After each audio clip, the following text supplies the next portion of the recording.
এখানে হচ্ছে একটা বিভ্রান্তি হয়তো তৈরি হয়েছে বিভিন্ন সময়ে। সেটা হচ্ছে যে এমনটা হচ্ছে যে আমরা দুইটা নির্বাচন চাচ্ছি, এরকম বিষয়টি এমন না।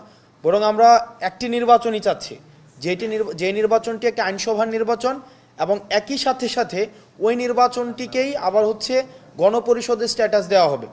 কারণ আপনি জানেন যে যে কোনো ধরনের অ্যামেন্ডমেন্ট, কনস্টিটিউশনাল অ্যামেন্ডমেন্ট, সেটা যে কোনো সময় হচ্ছে হাইকোর্টে চ্যালেঞ্জের শিকার হইতে পারে। যেমন আজকে আমরা দেখেছেন যে এখন আমাদের হাইকোর্টে আওয়ামী লীগ সরকার আমাদের হচ্ছে 15তম সংশোধনীটা করেছে, সেটা কিন্তু এখন চ্যালেঞ্জ হয়েছে। তো এখন আমরা হচ্ছে আবার অ্যামেন্ডমেন্টগুলো করছি, সেটি যে আবার হচ্ছে পরবর্তীতে চ্যালেঞ্জের শিকার হবে না, এবং এটা কনস্টিটিউশনের বেসিক ফান্ডামেন্টাল রিফরমেশনের এখতিয়ারটা সেটা শুধুমাত্র গণপরিষদেরই থাকে।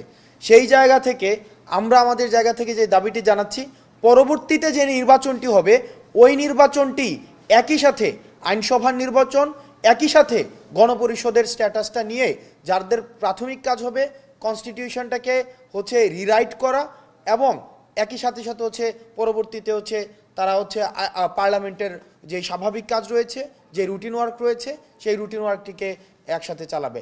না হয় যে আমাদের গণ অভ্যুত্থানের আমাদের আবার আপনারা দেখেন যে কনস্টিটিউশন ফেল করেছে বলেই কিন্তু আমাদের এই গণ অভ্যুত্থানের মতো একটি পরিস্থিতি তৈরি হয়েছে।